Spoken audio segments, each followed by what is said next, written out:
to another edition of the Red Pill Diaries, and once again we're having streaming problems, but it's not with my streaming. It has to be with StreamYard.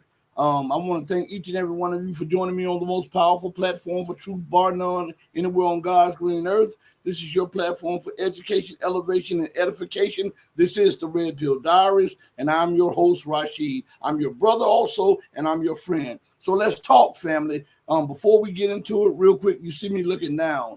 I'm trying to mute my alarms and stuff so that when I'm talking to you all, that I won't be interrupted or whatever like that. So, all right, here we go.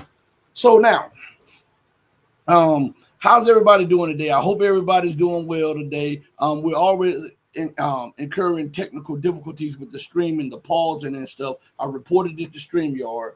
For those of you who are patron members, what we're going to try to do today is stream a little bit on all of the platforms and then take the last part of the stream over to Patreon, so that if I say something, YouTube won't kick me off of YouTube, or any of the platforms won't kick me off of the other ones. I want to give a shout out right here and right now to Perseverance Chameleon for becoming a Red Pill Army soldier, for being a member of the team. Thank you so much. It is a welcome, a blessing right before the show starts. I also want to give a shout out to Mark Gutierrez. I believe that's your name, Gutierrez, for joining us on the chat. Shout out, Mark. As a matter of fact, let me put it up here real quick. That's the new channel member. Shout out, everybody, give the channel member some applause, some claps or something. I really appreciate that. And I gotta give shout out to Mark Gutierrez. Mark is in the building. I'm going to highlight him for a minute. Mark, have you ever been here before? But if you haven't, hey, feel free to subscribe, like, and share. Check this out. Even if we don't agree on everything, we can be agreeable to disagree. This is an adult channel, where we're not calling each other names and we're not acting uncivilized. We just put the straight facts out. And if we disagree with facts, it is what it is, okay? But I want to give a shout out to Ping also. So you see me going to my screen over here, everybody. Hold on 1 second. I'm trying to get to the studio because I've been being blocked over here getting to the studio. And I've noticed my subscriber count getting lower and lower over the last few days. And I already know where that comes from, so I'm not going to gripe over it. That is what it is, and that's what YouTube chooses to do, to play with the numbers. And I can do little to nothing about it, just complain about it, But we're going to keep it pushing. Now, today's show is titled "The Collapse of the U.S. and Western-Led Rules-Based Order." Now, I want to read something to you all. I pulled this up as God is my witness. Right before the show started, I'm talking about literally 30 seconds before the show started. I pulled this up. Let me go back and tell you the keywords that I put in. I put in these keywords here. It's rules-based order versus international law. And I did that for a specific reason. On a show about a year ago, they had different definitions up here on Google. And after I talked about the rules-based order being different in contradiction to the international law and international order, Google got in his feelings and took the definitions that they had on the screen off the screen. So I just put in those words again just to see what came up. And I'm giving you everything, so it's easy. Rules-based order versus international law. And the first one I went to was Cambridge.org. And they were talking about how the rules-based order is different from international law. And just in one sentence, it says the RBO, which rules-based order, is something other than international law. It is an alternative regime outside the disciplines of international law. I'm going to read that again. The RBO is something other than international law. It is an alternative regime outside the discipline of international law. Now, why is that important? We'll come back to that in just a second. We're going to go down and we're going to go to AALEP.eu. AALEP.eu. All right. This is literally 30 seconds before I came on camera. Okay. And this is what it says here. So I read like the first, I believe it was the first paragraph here. And then I had to focus on trying to mute my devices or whatever, because I was trying to see what this was about. So I'm giving you a behind the scene thing too also. So check this out. When you go to AALEP.eu, it says Association of Accredited Public Policy Advocates to the European Union. Okay, that's what it says. We go down. It says home / rules-based order, RBO, and international law. All right. And the title of the article or the writing is rules-based order, or RBO, and international law. It was submitted by Christian on Wednesday, December the 13th, 2023 at 13:11.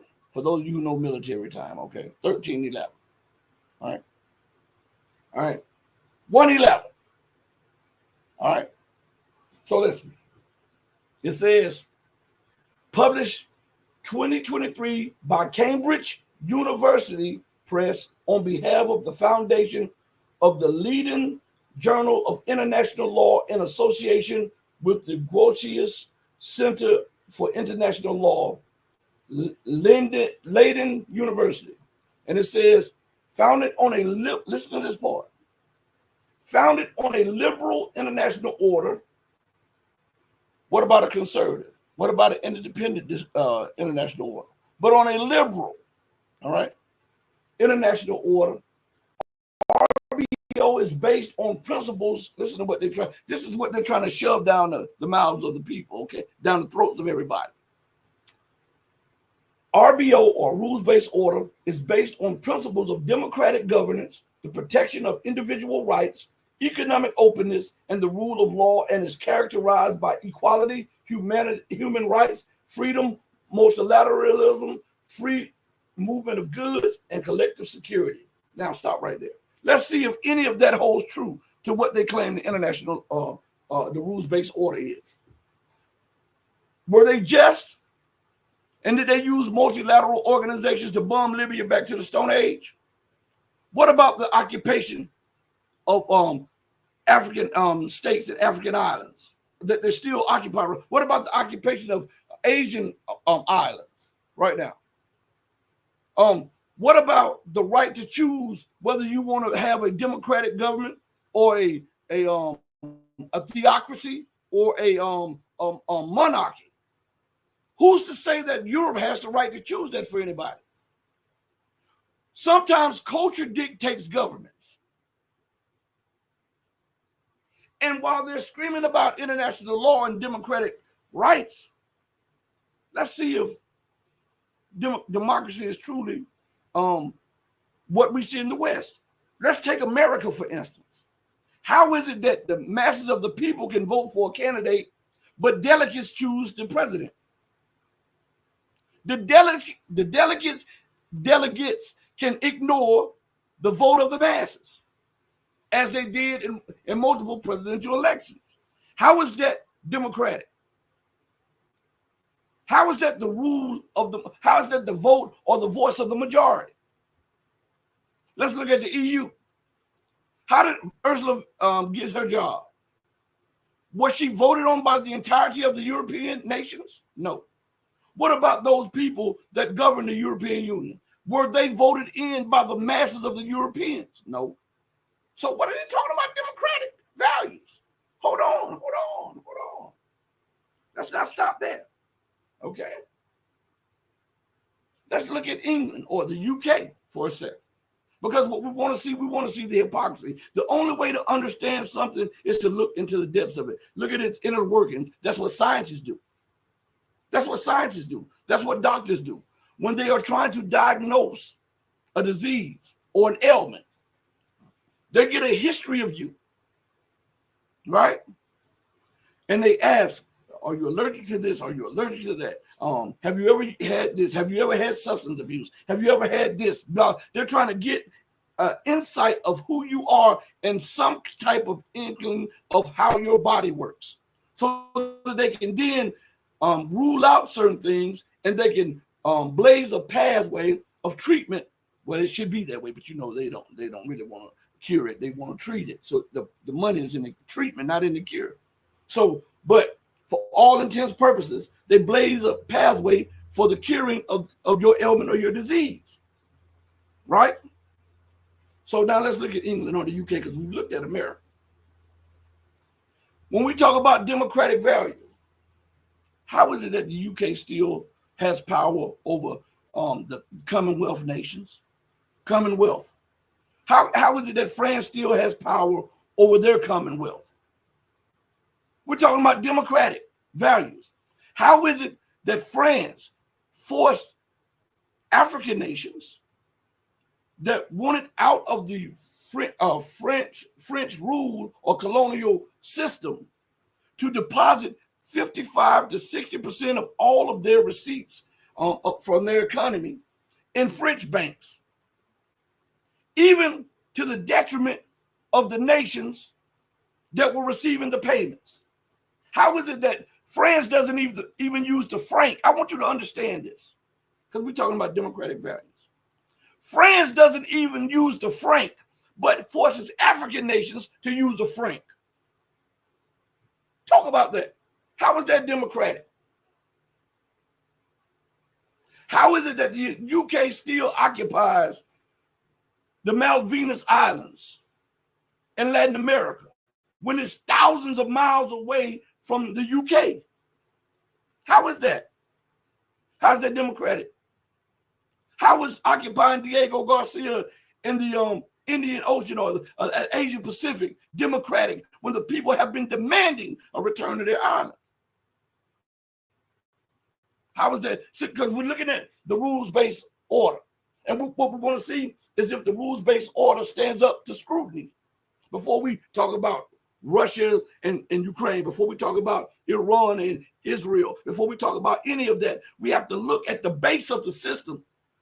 And then we put it on a scale of facts and weigh it and see if it is worthy of being saved, or should it go into the scrap heap of history. Back to England, the UK or whatever. How is it that the UK can say with a straight face, we're talking about democratic values and the rule of law, when your king can sit down the Prime Minister of Canada, a so-called independent nation, where your king has a representative sitting in the parliament, sitting in the administration of the Prime Minister of Canada? How is that democratic? How is it democratic that the UK can sit down the Prime Minister of Australia or the Prime Minister of New Zealand or down in Jamaica or anywhere? They have representatives that are appointed, and they have just as much power as the prime ministers of those nations. Not only can the representative of the so-called King of England sit them down, he can sit down the entire parliament that was voted for the masses of the people of those lands. How is that democratic? Huh? We're talking about the rules-based international order. How is that democratic? The rules for thee and not for me. Right? Let's go a little further. It says, RBO is based on principles of democratic governance. We already dispelled that. It says the protection of individual rights. All right. Are they protecting the rights of journalists in occupied Palestine?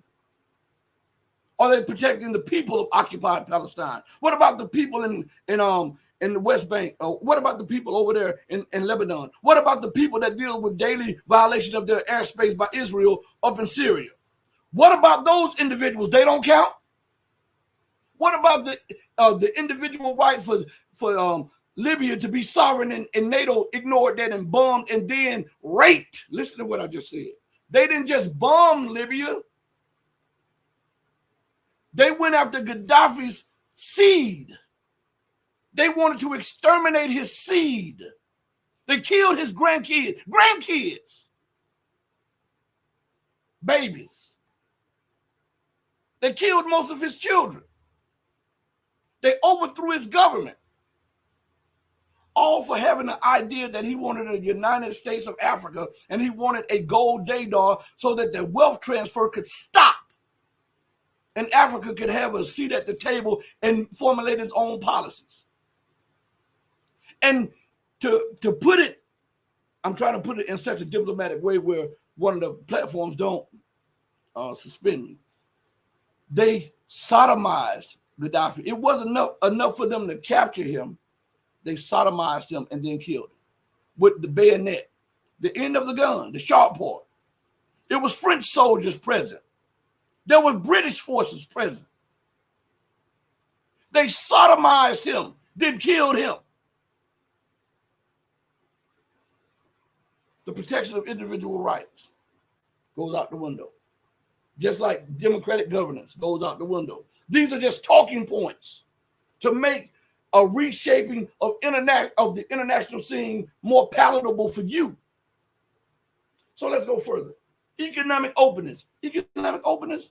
The United States is forcing its own allies to commit economic suicide by sanctioning China, by trying to force China out of the electric car market, by trying to force China out of fiber optics.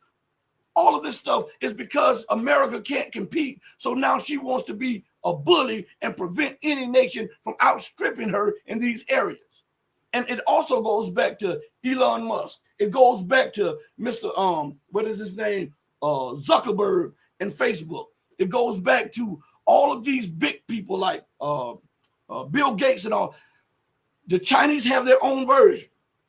And the Chinese are outstripping them internationally. And this has become a threat to Apple, even though Apple produces its goods in China. It has become a threat to Elon Musk, even though Elon Musk produces the majority of his cars in China. It has become a threat to Zuckerberg because Zuckerberg, even when you put Facebook and Instagram together, they don't add up to the viewership of TikTok, which is a Chinese-run, Chinese-created organization. So you have these billionaires, multi-billionaires, behind the scenes pushing policies that are detrimental to the United States, that are detrimental to the West because of arrogance and hubris.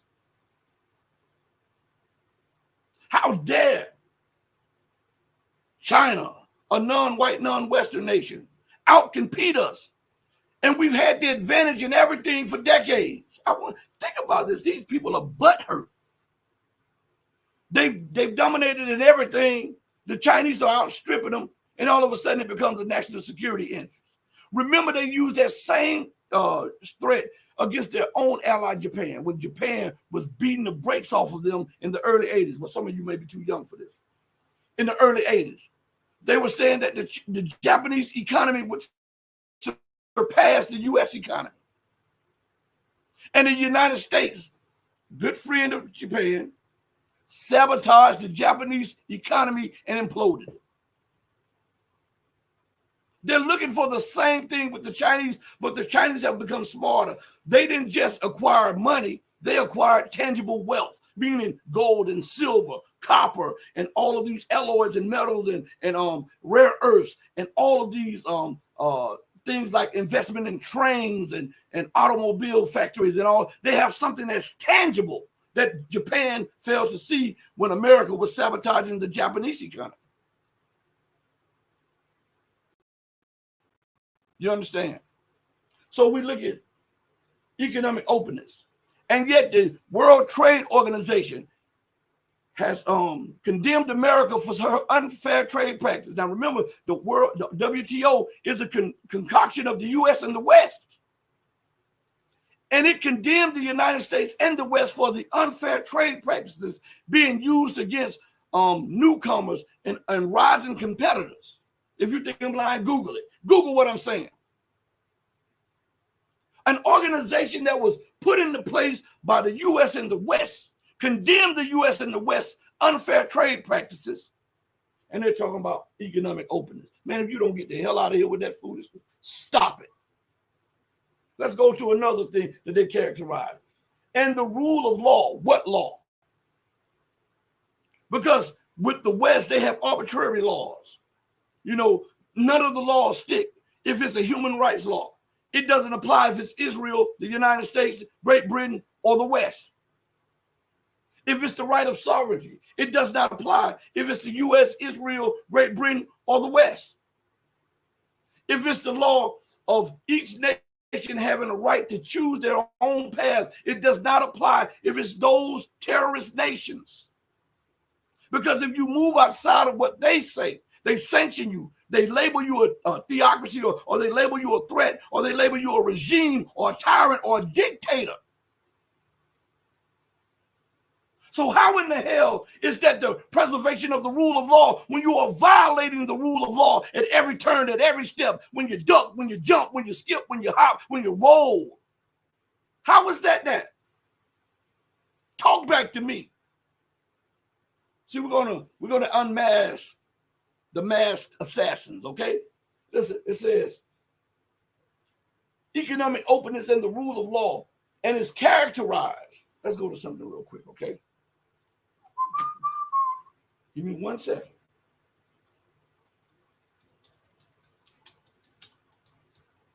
Oh, I hit the wrong thing. All right. The word characterize, according to Google's dictionary. So YouTube, if you got a problem with this and you get on me, you're going to have to deal with your parent company. Because I'm getting the definitions directly from your parent company, which is Google. All right? Now, you can take my subscribers like you normally do.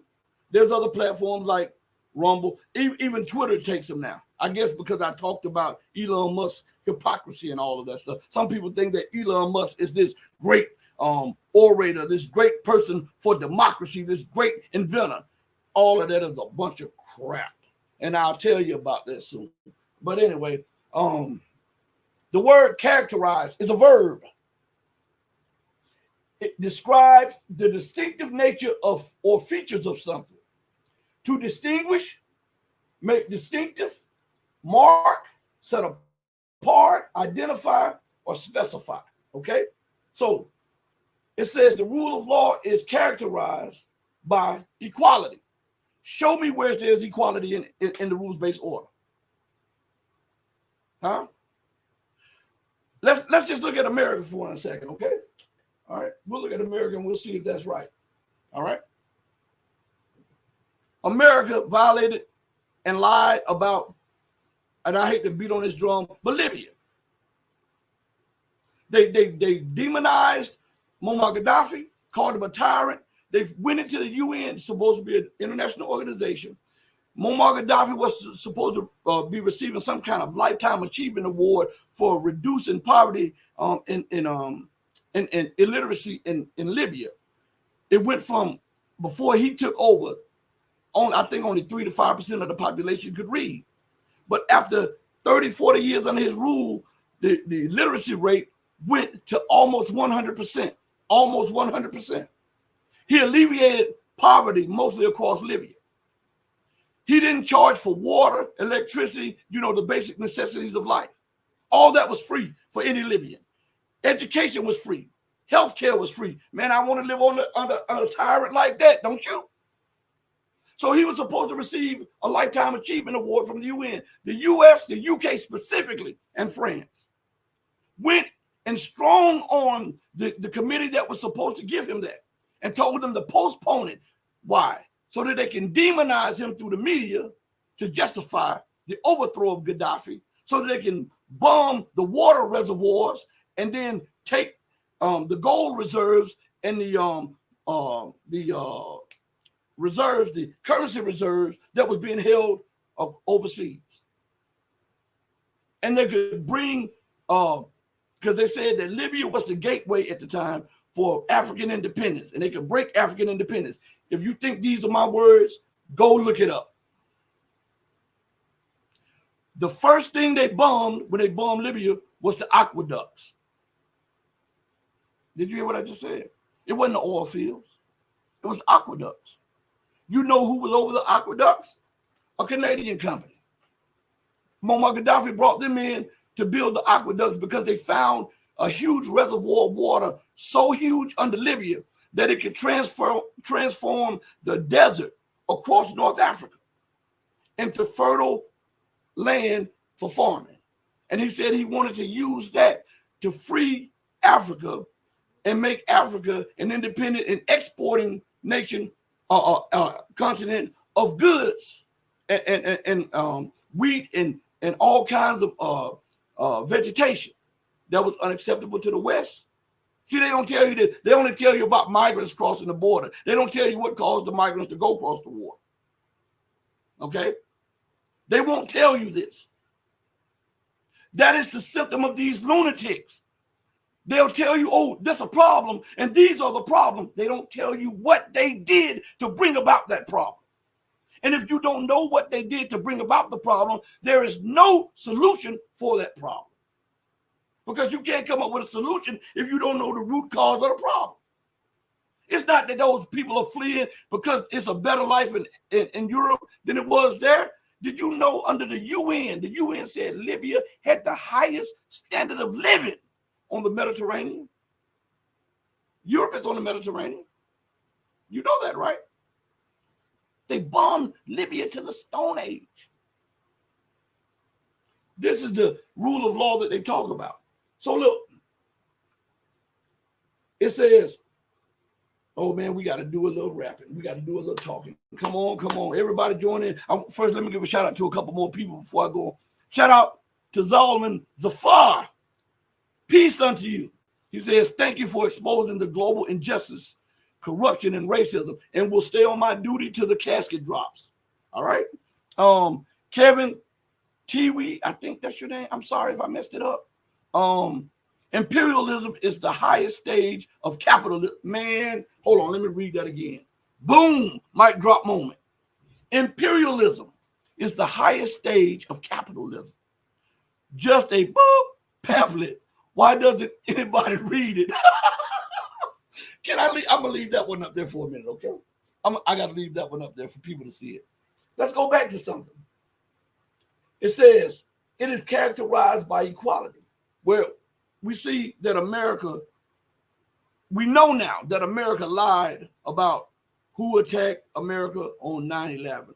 We know that America lied about Saddam and his weapons of mass destruction. We know that America lied about Assad and weapons of mass destruction. We know that America lied about Gaddafi gassing his own people and giving his people Viagra and drugs to fight. We know those are lies now because all of the data has come back saying that actually it was the opposite way.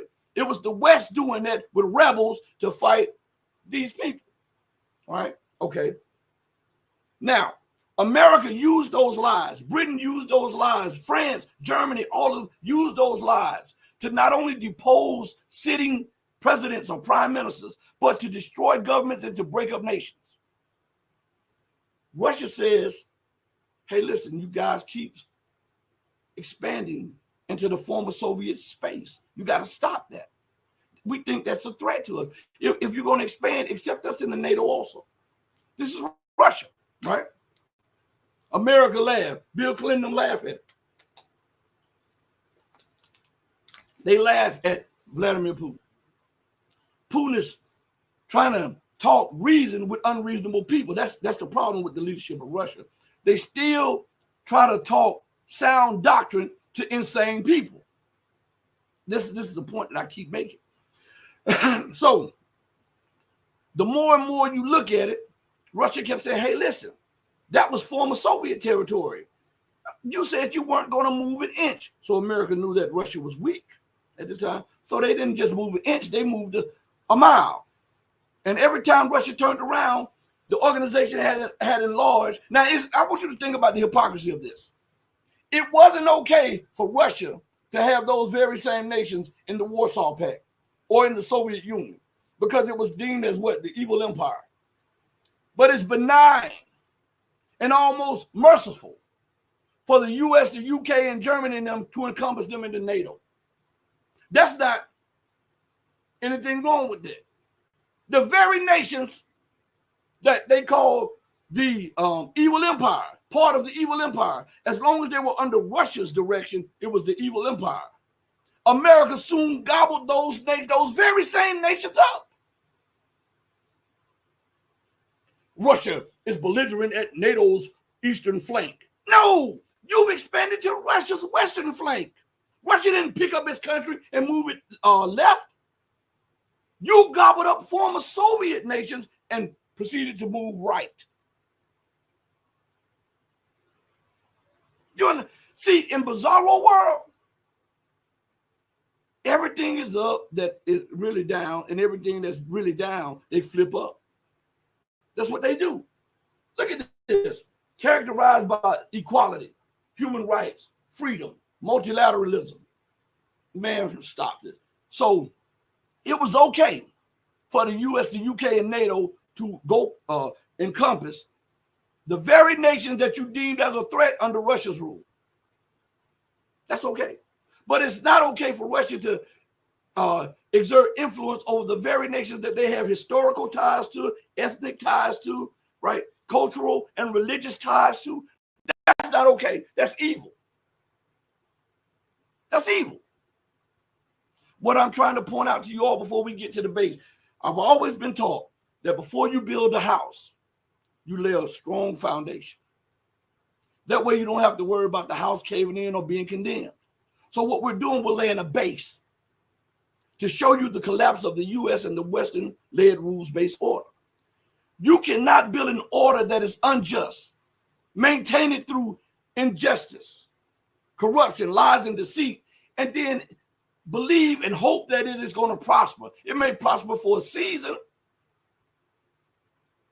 but if it's not predicated on what's right, what's good, what's fair, it collapses. What is going on right now? The entire system is falling down, right? The entire system is falling down, right? Humpty Dumpty was on that wall so long that they thought that they would never see the bottom, and they thought that they were eternal and that they were unbeatable. And just a strong wind has blown Humpty Dumpty down on the ground, and it's cracked. And it will never be able to attain the heights of empire again. Never. Because it does not have the wherewithal or the resources to reconstitute what is being deconstructed in our very eyes.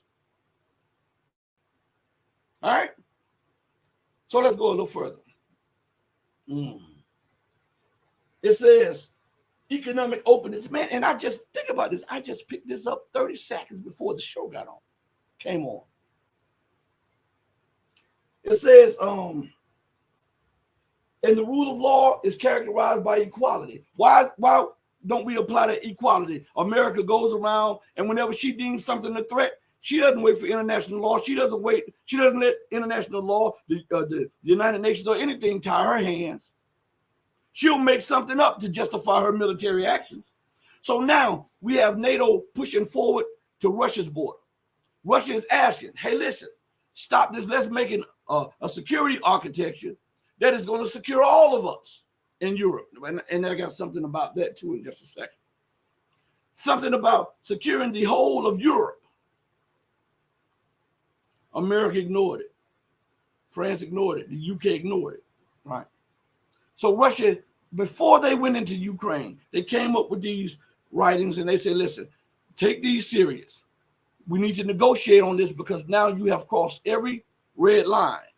And if you do not come back serious in the next X amount of time, then there will be a military technical response to this.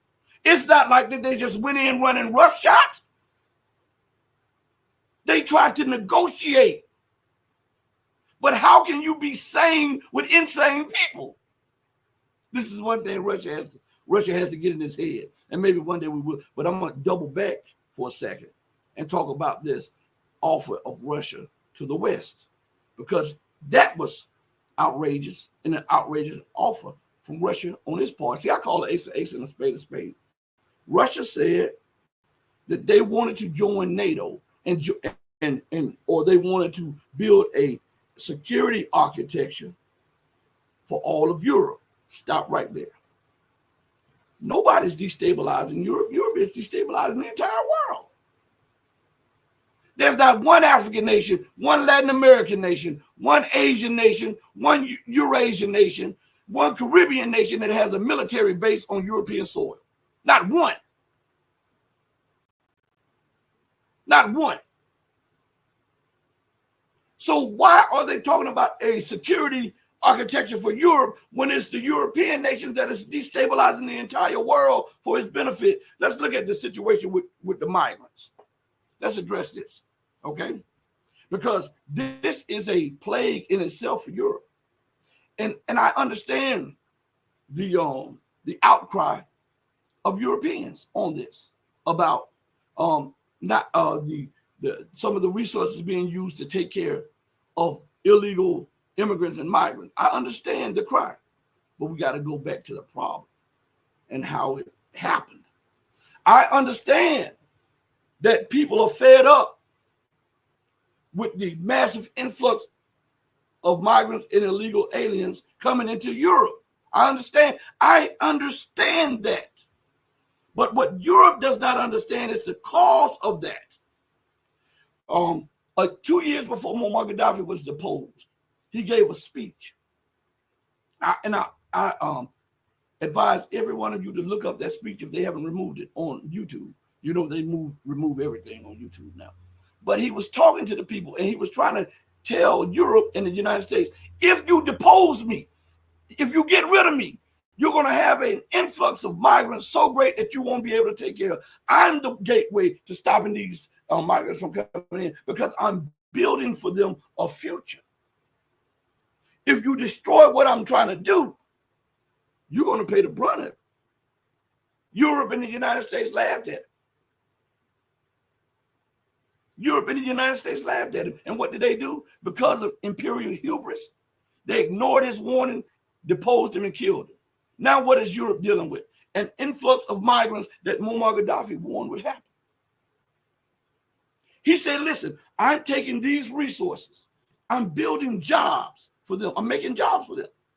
I'm building tangible things that will bring forth fruit in the coming season for these nations. And we're going to work together. But you got to keep your hands out of it. You got to keep your colonial hands out of this. Let me do this with my African leading brothers. Europe was so arrogant that they refused to do it. And they went right ahead and deposed Muammar Gaddafi. And now they're screaming about a migrant problem. Listen to me good. Let's address it on a serious note. Because you know, guys, I got to tell the truth. I have to do it. Because if I don't tell the truth, what good is it me sitting right here? If it was a black audience, if it was a white audience, if it was a purple audience, if it was a polka dot audience, I got to tell the truth. Because I got to live with me. You don't have to live with me, but I do. This is what happens. Europe is screaming about the ramifications of the policies that they initiated. You cannot go overthrow governments for decades, put in corrupt leaders, and then when other leaders rise up, you assassinate them because they want to use the resources for their country to build up their country. You cannot sanction nations, steal off resources, put corporations in there with their own, listen to me good, a lot of these corporations that are in Africa and Latin America have their own assassination squads. Did you know that Chiquita Banana was taken to the United Nations because they were assassinating people in Latin America? The people who wanted better pay. The people who said, hey, listen, you're endangering certain species. We got to move these banana groves. Do you know that Chiquita Banana was assassinating people? These corporations come with their own assassination teams that nobody talks about. This is what I'm telling you. So behind the scenes, they overthrow the governments. They sanction the governments.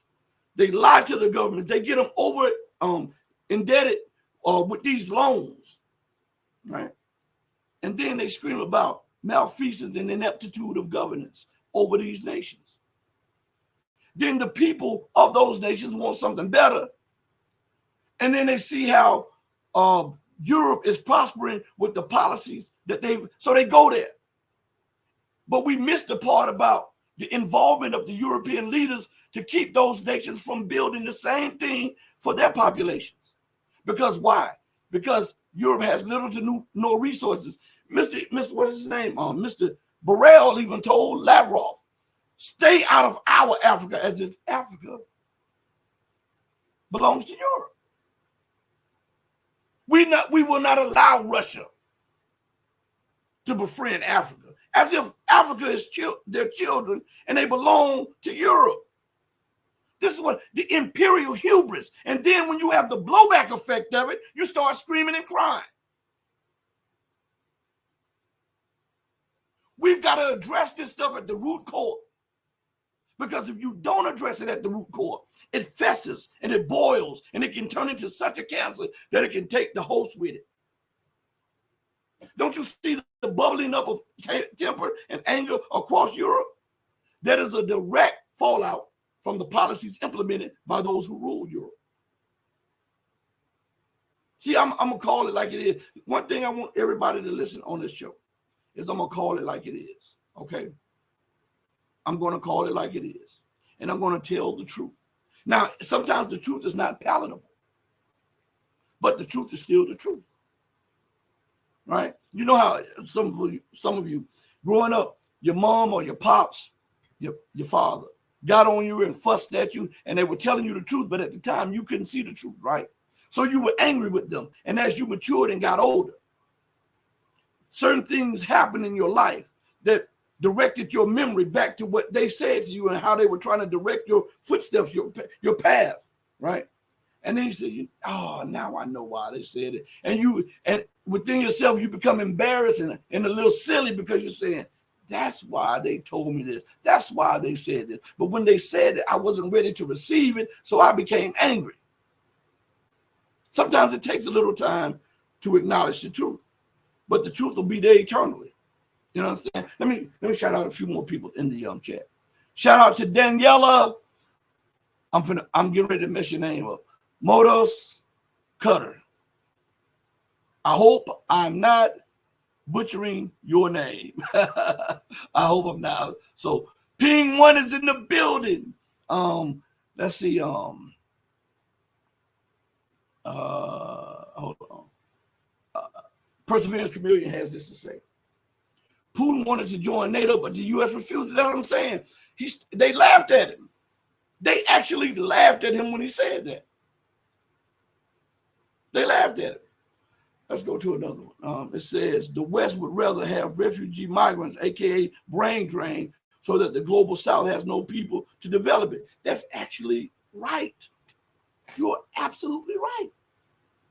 See, if there's chaos, confusion, disillusionment, and dissatisfaction in this land here, people are going to rush over here. And what they do, it's the same one, what they did with the NAZIs, right? People, they want you to believe that America freed the world from that, right? And they held the Nuremberg trials and everybody was punished. That is a lie. How do you think America got the B-2 bomber? How do you think America got the nuclear bomb? How do you think America advanced so quick in technology?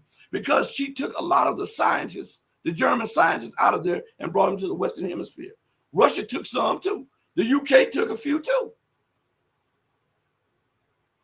And think about the migrants that came with that. They said the price for this technology was worth the chaos over here. And that's what is going on. So the people should not be mad at the migrants. The people should be mad at the people who are bringing the migrants there. And that is the government through irrational, unjust, and unsound policies. That's what's going on. But this happens in capitalism. Because capitalism, as it was said, matter of fact, let me go back up, because I think that was the best way to put it. Right here by Kevin. Imperialism is the highest stage of capitalism. Just a book pamphlet. Why doesn't anybody read it? Because sometimes truths are inconvenient. And if you've been brought up to think a certain way for so long, and somebody is telling you something that's outside of the realm that you have known or have been taught, sometimes you believe that as they're telling you this, they're challenging your belief system. So instead of you, and you're realizing that you can't fight what they're saying, so what you do, you shut down. You don't want any of it, because the more you listen, the more it challenges your beliefs. And not only does it challenge your belief, but it starts crushing pillar after pillar after pillar after pillar. So instead, you push back and say, you know what, I can't defeat this with sound arguments, so I don't even want to hear it at all. That's what happens. That's what happens. Shout out to my guy in the building. I thought I saw Joel in the building. Did I see? Yeah. Shout out to Joel Bradford is in the building. So listen, we're gonna go to something real quick. We've been reading this, but I want to bring something to you. Let me go. See, only in Bizarro World. If you guys will, should I put this up on the screen or should I just read it? I think I'll just read this one here. So on RT, Russia Today, RT.com, one of the main articles that is being highlighted is an article that says Biden warns Iran against going after Trump. And then it dash WAPO, meaning Washington Post. This is coming out of the Washington Post. I haven't read this, but I've been watching this since right when the show started. So look, we'll read a little bit of it and we're going to address this. What I'm trying to do is show you the irrationality of the Western world, the bizarro thinking of the leaders. And the main thing that I want to convey to everybody is I want to ask you a question, a very reasonable question. If there is a problem, okay, say for instance, Joel is in the building, so I'll use Joel. If Joel and I are fussing and arguing, and that argument leads to a fight, how can I then go back and approach Joel in the same way, using the same manner that started the argument, peace, to bring about peace? Do you think Joel would be readily standing there to hear me come at him viciously and say, hey, I want peace, blah, blah, blah, but I'm using the same methods that started the fight? I'm asking you. These questions are not posed to anybody. And I'm saying to myself, why isn't anyone asking these questions? How can you bring about peace with the same methods that brought about the war? Huh? Because they're saying that we know America's wrong and she's drawing down in Ukraine and she's getting ready to pivot somewhere else and blah, blah, blah. But that's somewhere else that she's pivoting. She's doing the exact same thing that she was doing in Ukraine. She has not made amends for the hundreds of thousands that have been eliminated and their lives have been taken. Their families are grieving and mourning over this stuff. She have not. I don't care how much money you give, you can never get that life back. She has not done right by that. So how can you go to the next without solving that? So pretty soon, when you keep going from fire to fire, and you look around, you'll be hedged into a firestorm. And that's what we're watching with the Western world. They're starting fires everywhere, thinking that the chaos that they bring will buy them just enough time to recalibrate the empire and make it more palatable to people who are rising up against it so that they can live to rule another day. And they don't realize that they're starting these little fire, and every step that they take, every policy that they initiate, every move that they make is fuel for the fire. So when they look around, when they stop lighting the fires all around the world and they look around, they will be in a hedge of nothing but fire. Nations will sanction them. Nations will want to make war with them. Nations will want to put economic the brakes on their economies. Nations will not want to trade at all with them or buy their debt. And they're not looking at that because they're irrational and unsound. There's no way that you could have a car. Say, for instance, you had 4 cars, 3 houses, right? And let me just think of a bank, a cricket bank, Bank of America, a cricket bank. Because Bank of America, and I say this seriously, years ago, Bank of America stole thousands of dollars out of me and my wife's account. Thousands. And they stole thousands out of my sister's account, and they stole thousands out of my mother's account. So I can say this honestly, that Bank of America is corrupt as hell. All right? So listen. You go to Bank of America, you got 4 mortgages on 4 homes. You got 4 more car notes on 4 cars. You got 2 jet skis, right? You work at the bank. So the money that you get is coming from the bank. That's how you buy your food. That's how you pay your light bill. Bank of America owns the power company and the water company that you get your water and lights from, okay? All right? And then you get an attitude with Bank of America. And you start boycotting Bank of America. And then you standing out picketing.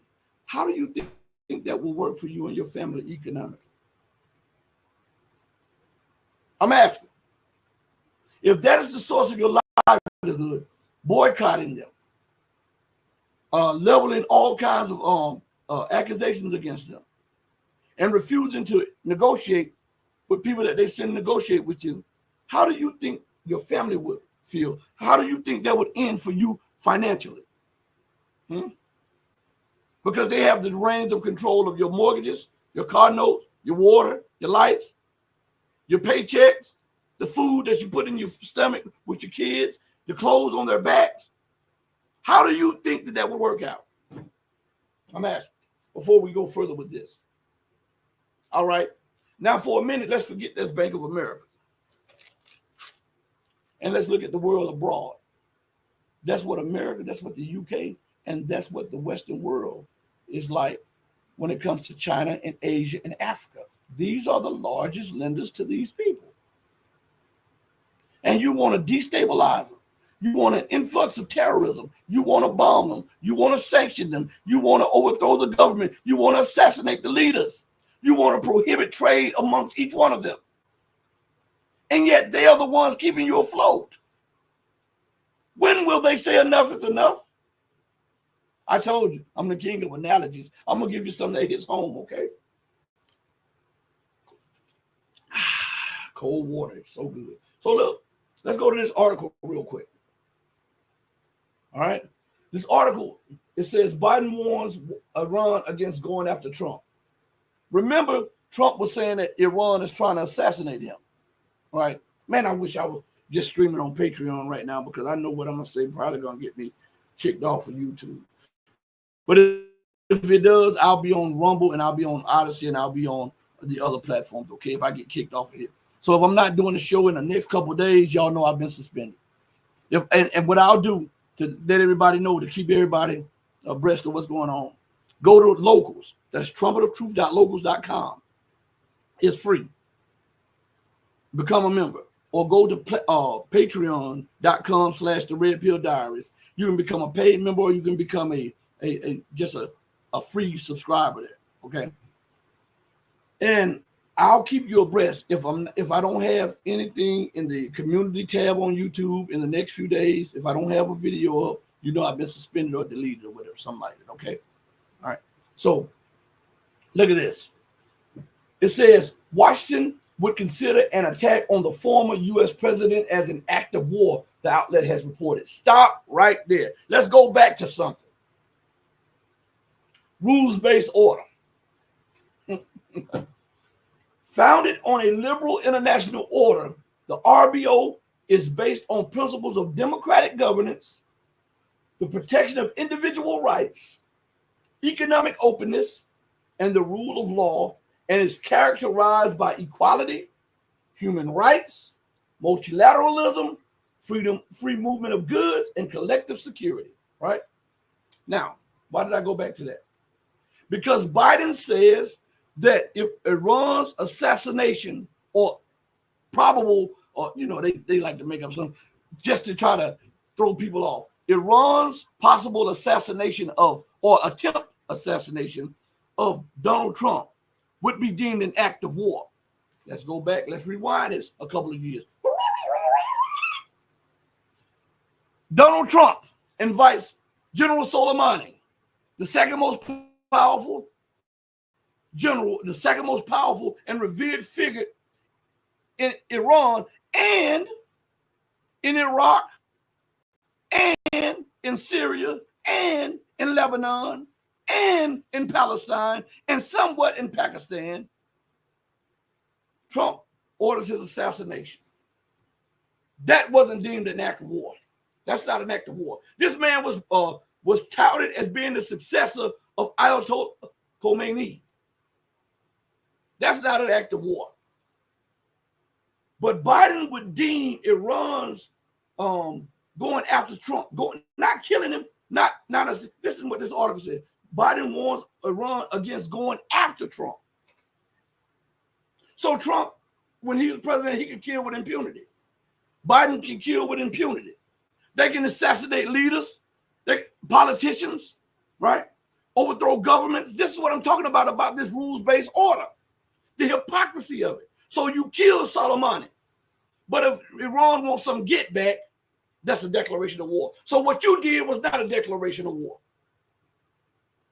And you didn't just do it to Soleimani. You killed his staff. You killed a high-ranking Iraqi general. You killed his staff. Now check this out. You also bombed Syria, and you killed a high-ranking colonel that was there on business from Iran. You did it one day before Israel bombed and killed Nasrallah. That's not an act of war. Huh? So supplying bunker buster bombs to Israel and giving intelligence to Israel to bomb civilian areas against international law is not an act of war against Lebanon, Hezbollah, Syria, Iraq, and Iran. I'm trying to make this make sense, okay? It's only when you believe that it's going to happen to you does the rule apply. The rules for thee and not for me. Remember that? Now, Trump, this is what I'm telling you for those of you who are big Trumpers. Anybody who's been here knows that I am apolitical. I care not who comes in office because the system is so corrupt that whoever comes in there will be turned by the system. It's not going to turn the system. The system is going to turn them. All right? Now, we know how I feel about Joe the Eskimo. You can't get much lower Biden. And I'm not insulting Eskimos. I'm insulting Biden because this dude is lower than a bow-legged centipede. He's corrupt as hell. All right? Now, as long as they do the dirt, everything is hunky-dory. It's peachy clean. But just a hint that I might want revenge is an act of war. Do you see the hypocrisy of this? What is happening is God is opening this stuff up for the world to see. See, for so long, they've controlled all the levels of power, the media and everything, the international organizations, so they were able to mask it under democracy and the rule of law and freedom of navigation and all of this human rights, and they were able to mask this. But now, they're no longer able to hide this stuff. So the hypocrisy is being seen on such a scale. That's why they want to censor the internet. That's why they want to censor everybody and everything that does not go along with the narrative that they give us. Because when you go against the narrative and you show the beast just how ugly it is, it breaks the mirror. They don't want to look at themselves in the mirror, so they're going around shattering all the mirrors. They're not changing the actions. They're just shattering the mirrors as if that's going to stop them from acting like beasts instead of introspective looks. You understand? Man, these people are crazy. But let's go further. And by the way, everybody hit that like button. Hit the like button. Because you know they already take me out of the algorithm. So please hit the like button. I'm pouring me some cold water in my cold ice. And I want to thank each and every one of you for joining me on the most powerful platform anywhere on God's green earth. Man, it's an hour past. We're going to do this, and then we're going to switch over to Patreon in a few minutes. All right. I want to thank everybody who's joining me on BitChute. If the link is up, we got disconnected from locals. Shout out to the people who are joining me on the Red Pill Journal, our sister channel, those who are joining us on the Red Pill Diaries, those who are joining us on Odyssey, on Rumble, on Twitch, and hopefully Twitter will allow you to watch also. So check this out. The article goes a little further. It says, U.S. President Joe Biden has told the White House National Security Council to warn Iran against trying to assassinate Donald Trump, the Washington Post has reported. Now, why would he say that? He knows Iran was not trying to assassinate no Donald Trump. Listen, I keep trying to put this in your head. If Iran wants revenge to assassinate or to even try to assassinate Donald Trump at this point in time, it's not the way to go. If they wanted that type of thing, they should have put that in action because they would have had a better justification when they killed Soleimani, because the whole Middle East was mourning that. All right. So right now, as America and the Great Britain, you know, because Great Britain is on doing this too, France and Germany, along with Israel, they're bombing everybody and everything across the Middle East. They give us a head fake with Iran being belligerent and wanting to get after Donald Trump. Why didn't Joe Biden use that same opportunity to warn Israel about the mass slaughter and mass murder of people in Lebanon, people in Gaza, people in the West Bank, people in Syria?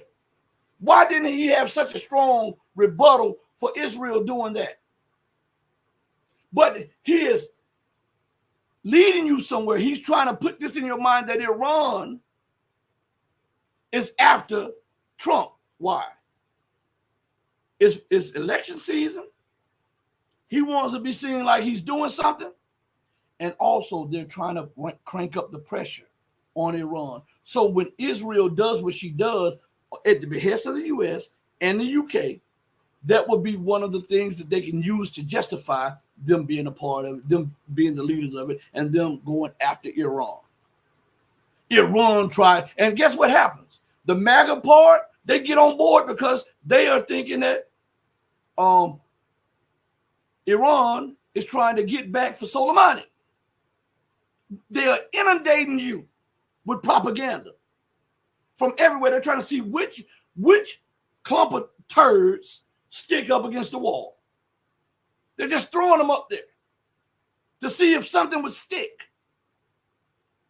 And they know that our attention span is this long. So this is why they do what they're doing. I'll go back to the chat in just a second. So it says, the message that the U.S. president wanted to be relayed to Tehran was that Washington would treat any attempt on the life of his predecessor or on that of any other former American official as an act of war, the paper wrote on Friday. Now, why would they bring that up out the blue? Have you heard any Iranian official threaten to kill anybody in the West? Huh? As a matter of fact, I thought they were too docile. I'm going to be honest with you. I thought that they were too engaged in the diplomatic means of things because they've been taking it on the chin, taking it in the chest, taking it in the face, taking it everywhere from the West. I thought they were just being too passive. So if you've never heard that. What is that on the camera? Hold on one second, everybody. Okay. If you never heard any Iranian official even come close to saying, why would you say that? It's that you're putting fillers out. So this may be one of the things that you use as a justification to do the bidding of who is behind you, the neocons and the neoliberals who have always wanted war with Iran since the overthrowing of the Shah. And now it comes as no coincidence that just the other day, the Shah's so-called heir was beating the war drums How can you say you love your country and you're beating the war drum for a combination of countries to bomb the country that you say you love? You don't have the testicular fortitude or the cojones to get you a crew together to go back and take your land. So you're willing to sit back and allow murderous regimes to go in and bomb the rings out of the majority of the people so that you can get power back. Man, these people are crazy as hell. So the Shah's descendants are talking about taking back Iran. Hell, you took it from... Man, let me stop right here because YouTube will get me right here. Let me go back to this article real quick. See, I do no holds barred, and I tell it like it is. I tell it like it is, and I am a student of history. And a lot of people cannot deal with what I'm saying because when I give you this, it's straight with no chaser. It's straight with no chaser. So look, oh, Joel, I didn't see that. Hold on one second. Let me go back here real quick. I told you they're doing this crazy stuff.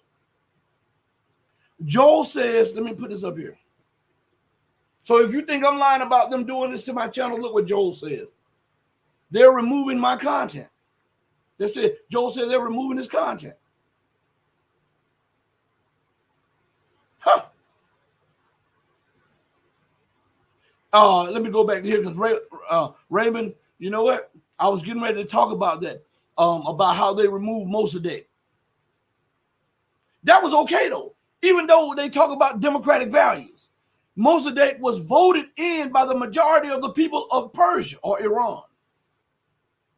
But because he wanted to nationalize the oil companies and put the resources to work for the people, Britain, the British Petroleum, and the United States oil companies got together, went and talked to their governments, and they overthrew Mossadegh of Iran. And for decades, British Petroleum and the U.S. oil companies and French companies had a stranglehold on the resources of Iran. Sound familiar? Huh? Look at that. A random dessert. What's up? What's up? What's up? Look what Ping says. This is a mic drop moment. Boom. YouTube will destroy itself with its censorship BS. That's what they do. That's why all of these other platforms are sprouting up. That's why. That's why. Because of what YouTube is doing. And no matter what you tell them, they're doing exactly what the U.S. government is doing. You can talk to them rationally. And it does not trigger any emotion. It does not trigger any sound thought. They don't do retrospection. They don't do introspection. They don't sit down and ponder over the policies that they enact, which are detrimental to their bottom line because really they're there to make money, but the policies that they're implementing is detrimental to their bottom line and they're alienating the very people who bring them money. Doesn't that sound like the U.S., the U.K., and NATO? Huh? You know I'm telling the truth. Let's go to this real quick. My guy, I gotta take 1 second out to shout out my guy. He's in the building. Mehdi's in the building. Shout out to Mehdi. All right. Mehdi's been here a long time. Okay. So look, this is what he says. The message that the U.S. president wanted to be relayed to Tehran was that Washington would treat any attempt on the life of his predecessor or on that of any other former American official as an act of war. Now, I do respect him for saying that, though. You know why? Because that's what Iran should have done. I said that on multiple shows. When you let a person know where you stand, all right, then they know how to treat you. They know how to maneuver with you. But if you leave this where nobody knows something, there's a big room. There's a lot of room for miscalculation and error. So if I would have told Donald Trump when he was president, I'm sending General Soleimani to Iraq with a crew. If anything happens to him, we will hold Israel and the United States responsible for what happened. And whatever happens to him, if he's hurt, if he's killed, if his crew is attacked, if his crew is killed, then all military bases in the region will be destroyed immediately thereafter. America would have known how to handle me. Israel would have known how to handle me. Not going back and forth and not making myself clear. I want to be crystal when it comes to this, because you're playing with people's lives. Okay? And no matter how much you can recover your prestige, you can never recover the lives of those lost. And life takes precedence over everything, regardless of materialism or government or everything. Life and the preservation of life is numero uno. Okay? You can produce new life, but you can never bring back the old life. Okay? So if Iran would have made itself crystal, as we say, crystal clear. So when you hear me say crystal, I'm talking about crystal clear. If Iran would have done that, maybe that would have given those in Washington, those in Tel Aviv, those in London, those in Brussels, a pause for the assassination. And after they assassinated, and Iran just hit a base and informed the United States that it was hitting a base, that's crazy. I'm not informing nothing. You didn't inform me. Why should I take your feelings into account when you didn't take mine into account? You knew what you did was savage. You knew what you did was a breach of international law. You knew what you did violated all norms and international diplomacy and international law. So now you're going to have to take whatever I give back to you, like they say in the street, take that, you'll have to take that. And whatever comes after that is whatever comes. This is what I don't get with the thinking of the masses of the people. I hear the all of the pundits on all these alternative media channels, and they'll say America continues to escalate. The West continues to escalate. This blah, blah, blah. But if Russia does such and such, Russia has to be very careful, because if Russia takes this move, it could escalate in a war. What the hell you say? It's already war. It's already war. What do you mean it could escalate in a war? You're killing my troops on a daily basis. You're bombing my embassies. You're killing my diplomats. You're assassinating my learned people and my scholars and my scientists. And you're telling me this could escalate in the war? Man, you don't stop that. Okay. All righty then. All righty then. You believe that you want to. These people have to grow them a pair. They have to grow them a pair. Okay. Hold on one second, everybody. Somebody's calling me. Hold on one second.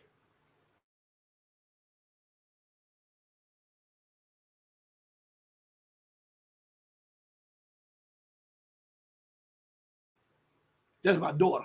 That's my daughter. I'm sorry. My daughter. That's my oldest daughter. She always got to sit by her pops, unless she's around her nana. Then her nana and her, they sell me and my brothers out. Yeah, Mom, putting it out there on Front Street. Yeah, my brother says, and this is on topic, but it's funny. My brother says, when your daughter walks through the door, Mom puts us on the back burner and she kicks us to the curb.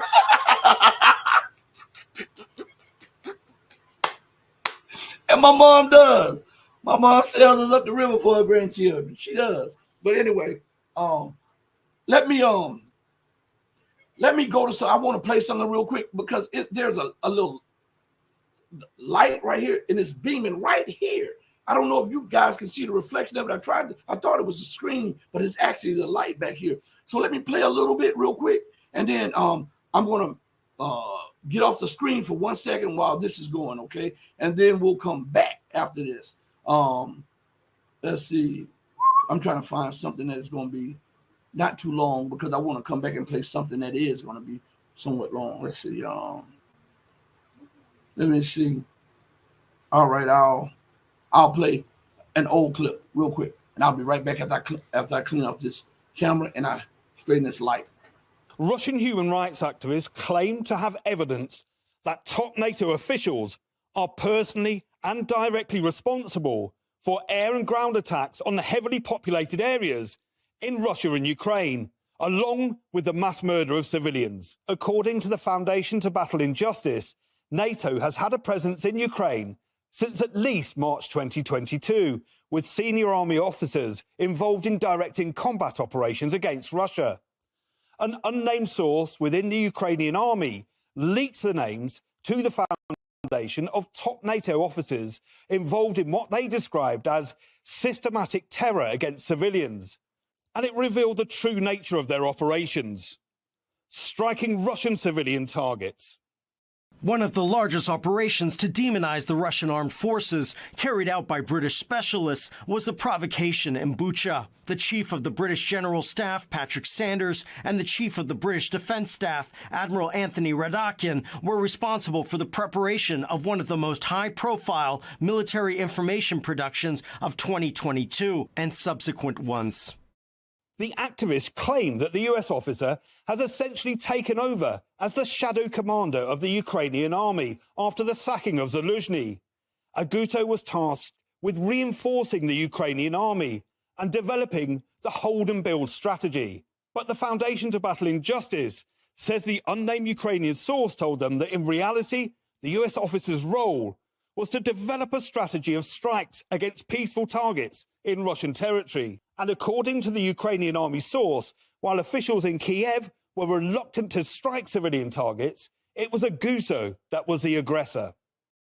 According to a former high-ranking officer of the AFU General Staff, the U.S. made the decision to reshuffle the AFU ranks already in the beginning of December 2023. The U.S. sent Lieutenant General Antonio Aguto to develop the strategy and tactics of combat operations of the Ukrainian military. General Aguto, in consultation with General Kavoli, developed the concept of artillery and missile strikes against civilians in Belgorod region and in Ukraine.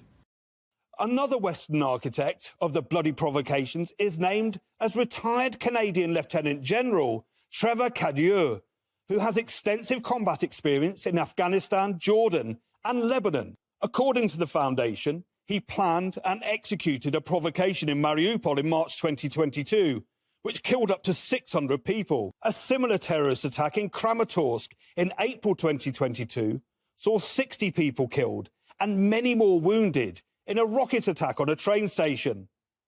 The aim was to blame Russia and rally Western support for Kiev, while motivating Ukrainians to sign up for the armed forces. He was reportedly behind the attack on the Mariupol Drama Theatre, one of the most controversial events of the conflict.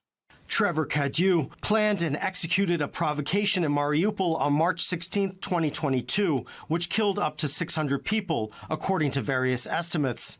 A similar terrorist attack, led by Cadieux, took place in Kramatorsk on April 8, 2022, when a rocket attack on a train station killed more than 60 people and injured 110 others.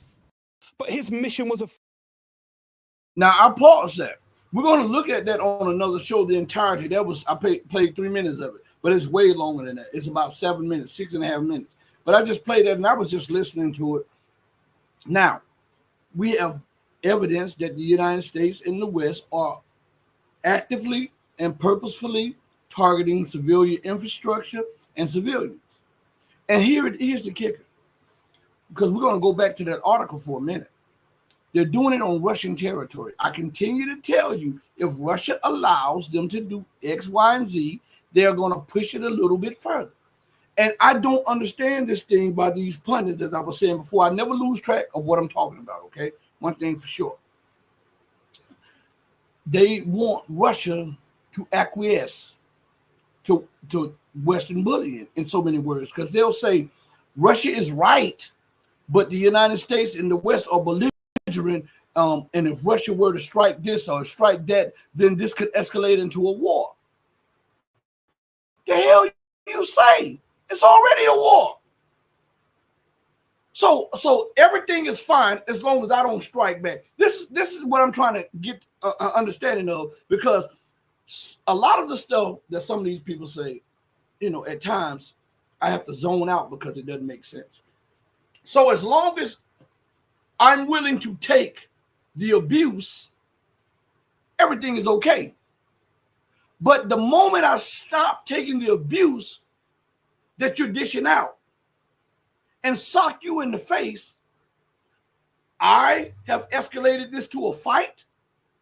Now you've been pinching me, biting me, scratching me, hitting me with sticks, kicking at me, spitting at me, trying to slap my children. And I've been patient. And the time that I strike out, I've escalated it to war.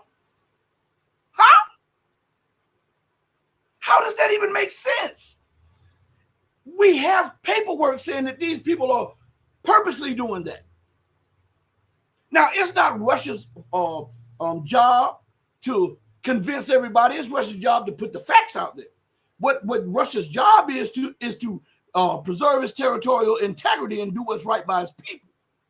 Now, listen, I don't advocate violence, okay? But I also don't advocate letting people take advantage of you. I guess I was raised in a different way. I'm a pacifist dude when it comes, I'll try my best to avoid a conflict. But if I know that the conflict is coming, then I'm going to give you everything I got and then some. I'm going to give you everything that I got and then some. And we're going to let the chips fall where they may. And if that means an escalation to thermonuclear war, hey, the sands of history will write that you started it. But I cannot be a superpower with the same resources militarily that you have and allow you to sock me in my face constantly. That's not how this is going to go. Listen, I don't even have to have nuclear weapons. On principles, even if I had the military capabilities of the Syrian Arab Republic, you would not be occupying my country. Now, if I'm the leader, that's going to come with a heavy cost. I don't care if you bombing. I don't care about none of that. Because the job of the leader of a country is to protect the people of the country, even if that means war. And when you are pacifist and you allow them to take a little bit, they take a lot. America has carved out a third of Syria, and the government is okay with that? You okay with that? And they carved out the richest part of Syria. And you okay with that? How can you be okay with that and then still have the rule of law in the rest of your society, having people going before judges and courts and locking them up when they've done stuff that's smaller than what the United States and the West have done? How is that even just? You got to set the example, even if that means you losing your life or some of the government administrators losing their lives to secure the nation. You took the job. You knew what came with being the leader of a country was. And if you cannot stand up for your people, then sit your behind down and let somebody who will stand up for them stand up for them.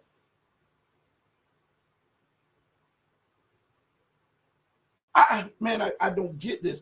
These people, and I'm talking about a lot of the alternative media, they'll say, well, yeah, we know that Israel is being belligerent. We know that the United States is in on it. We know, but Iran has to play it safe. She has to play it smart. Smart.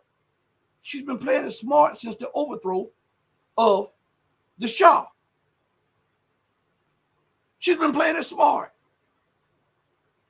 When does it then turn into a need now for respect for your people? If not, no respect for you as a leader, but the respect for your nation. Don't violate my territorial waters. What Iran should do, this is what they should do, because remember, a lot of people don't know this.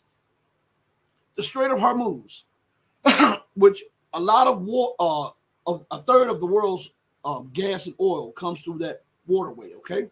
And a lot of trade comes through that waterway. The Strait of Hormuz. Most of that is Iranian territorial waters. A lot of people don't know that. And under an agreement, Iran allowed for ships to come in and out of that waterway for transport of fuel. But Iran allowed that when Iran was in a weaker position militarily. Those are your waterways. You want to play this game, I'm shutting them down. Go look it up. Go look it up. If you think I'm lying, go look it up. I'm shutting it down. The only things coming through here are people who that trade with me. Well, that's an act of war. Well, then it is what it is. Get it how you live. But you cannot just run roughshod across the globe, applying rules over here, and then they don't apply to you over here. Not with me. Not with me. Those are my waterways. You can't sell a ship over here. And I'll tell the world, look, this we signed this under duress when we did not have the military capability to defend our waterways like we should have. And now we are abrogating this treaty. Isn't that what America does? When she no longer needs that treaty, when she's behind on everybody, she wants to negotiate, right? And once that treaty has served its purpose and she has caught up to them in a specific area, she abrogates the treaty. She breaks the treaty. No, we're pulling out of this treaty. Well, why isn't the goose the same thing that's good for the goose, good for the gander? I would pull out of the treaty to allow all of these ships to sail through my waters, and I would tell everyone, if you sail through them, I'm sinking it. These are my territorial waters. And if America has something to say, I say, okay, America, listen, since you feel that strong about it, then we're going to sell some of our ships in the Gulf of Mexico, right up to the coast of Florida, within that 12-mile boundary.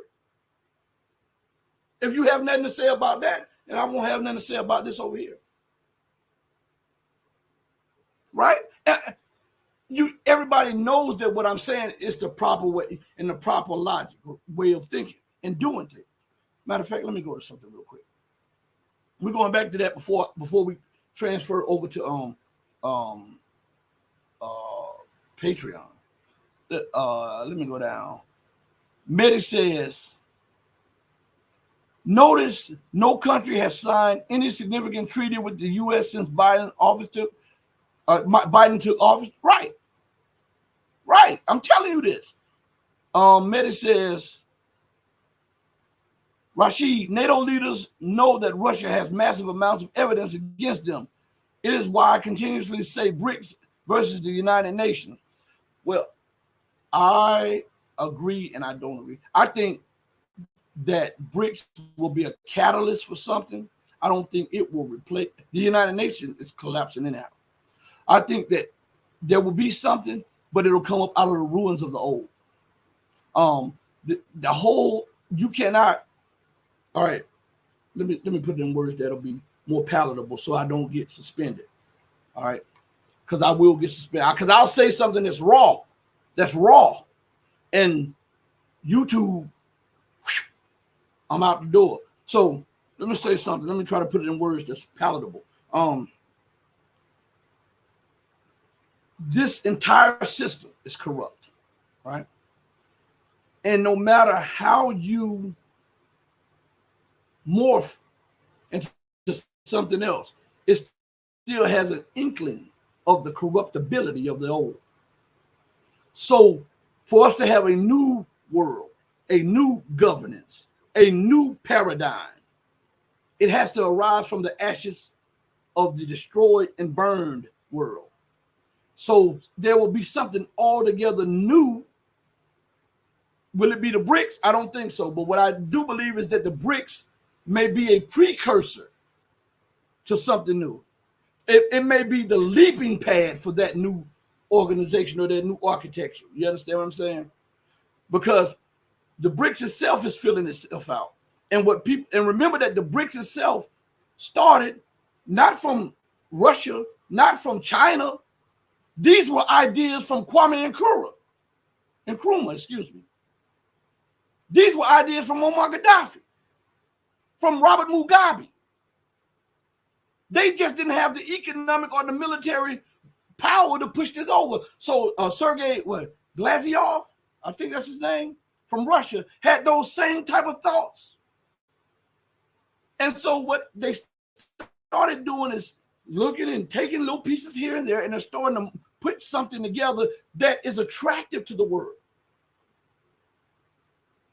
But it's based off Kwame Nkrumah, based off the Patrice Lumumba, based off Muammar Gaddafi, based off the Honorable Robert Mugabe. That's what this stuff is. That's what BRICS and stuff is. They took those ideas, and America could not break them because you had China, you had Russia. Militarily, they are her peers. It wasn't like a small nation like Ghana or a landlocked nation like Zimbabwe. It wasn't like that.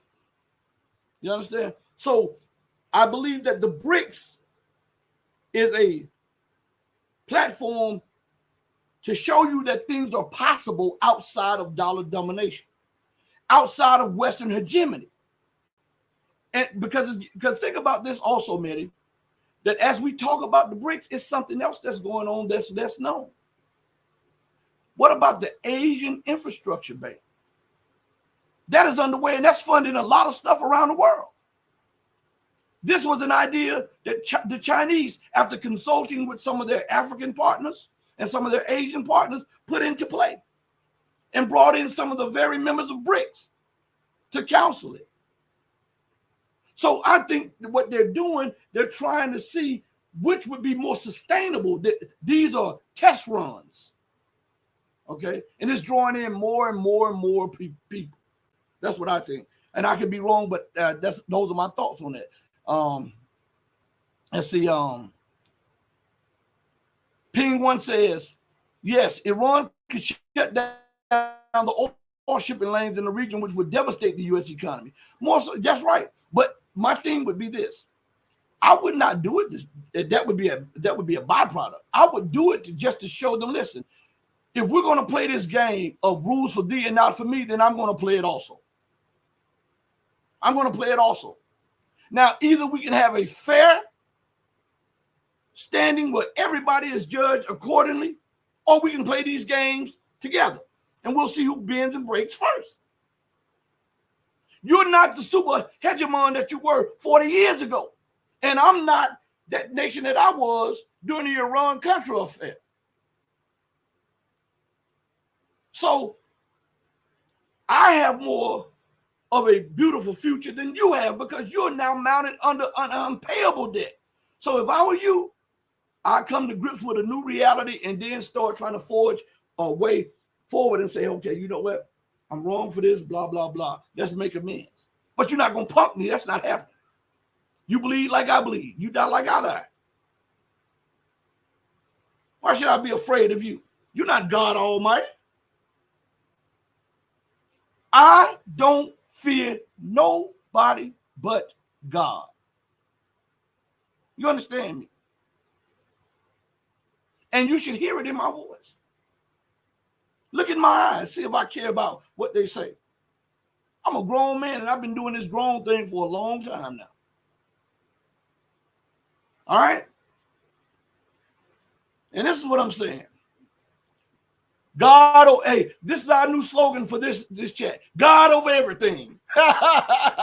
That's our slogan. God over everything. We choose God over everything. Your threats, we choose God. Your bribes, we choose God. If you don't want to do right, we choose God. If you want to do right, we choose God. God over everything. Yeah. So let's go back to this article real quick. And when you put God over everything, fear dissipates. Fear dissipates. Because you know you got a real power. America might be powerful, but God is all powerful. You understand? America don't have the power over atoms. God has that power. And you can't do nothing to me that God don't approve of. So if I'm to be killed, you might be the one pulling the trigger, but it was okayed by God. You don't have that power to kill me. I don't care nothing about it. And then it was my time. But while I'm here, I'm going to make a difference and I'm going to tell the truth. Because I'm the only one that got to answer for what I do. You can believe that. So let's go back to this. And I think a lot of leaders need to get that fear out of their heart. the cowardness out of them, and stand up and represent the people who they claim to represent.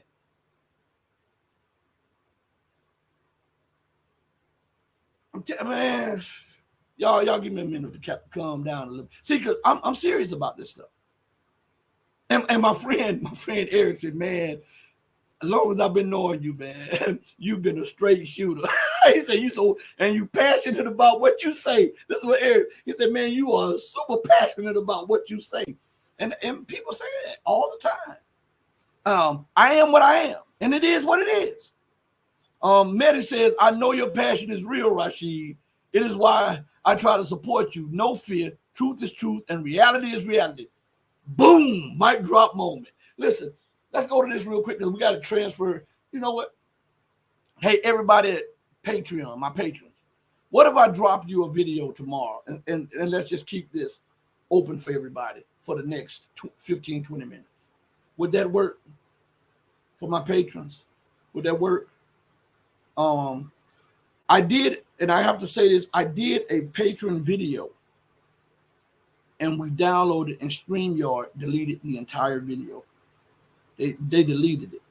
And I didn't know they deleted it until my son told me, because you know I'm not versed in all this. I'm like, son, you need to upload this. I just got done with this. This is a fire video. I had the maps up. We were going across the Middle East. We were showing you the nations that were involved in the assassination of Nasrallah. We were showing you the Arab nations that were involved in helping Israel bomb the Yemenis, all of that stuff. And they deleted it. My son was like, Dad, what? Didn't you just do a show? You just stop doing your show. I said, yeah. He said, where's it at? I said, it's a StreamYard. He did like this. I said, what's going on? He said, Pops, they deleted your show. It's not up anymore. It's not even in the archive. I was like, I just finished it a few minutes ago. He was like, Pops, they deleted your Patreon stream. So that forced me to do this show, and I was going to do an hour on this show and an hour on Patreon. But instead, for those of you who are my patrons, charge it to my head and not to my heart. We're really into this. Let's finish this up, and I'll try to either record a stream for you guys tomorrow and upload it, or a live stream, because I got to do a channel member stream coming up. I have to do that. I'm running behind, but I just want to stay in this mode right here for the people while we're doing this. I don't want to click over to Patreon at this moment, and I'll drop an article with some information about what's going on to over in the Middle East. Okay, because I got some information this morning. I'll do that for you guys tonight or tomorrow morning. Okay, and until I'm able to do the other thing, I want to apologize, but I just want to keep this. It's not about money with me. But I know I have obligations, but I'm asking you guys who are patrons from the bottom of my heart to the depth of my soul, would you please allow me to continue live here? And then we'll just rock it, shake, rattle, and roll, no holds barred when we do the Patreon stream. And then we'll do a channel member stream. Okay. See, I come to you real, and I tell it like it is. So let's go back to this real quick. And we only have about 10, 15 more minutes left. Listen to what it said here. Because when they write these paragraphs, they don't respect your intellect, okay? The message that the U.S. president wanted to be relayed to Tehran was that Washington would treat any attempt on the life of his predecessor or on that of any other former American official as an act of war, the paper wrote on Friday. The WAPO, Washington Post, cited National Security Council spokesman Sean Savett, who insisted, listen to this good, who insisted that Biden has directed every resource to make sure that the Republican Party nominee is well protected and that his security detail receives intelligence data in a timely manner about any dangers he might face. Here we go right here. Tehran will face severe consequences if it attacks any American citizen, including people who continue to serve the U.S. or those who formerly served, he stressed. Listen to this. late last month, Trump claimed, I told you Trump claimed this. See, Biden is going off of this stuff, but Trump was the one who claimed it. This is why I'm telling you, these guys are two sides of the same coin. All right? Two sides of the same coin.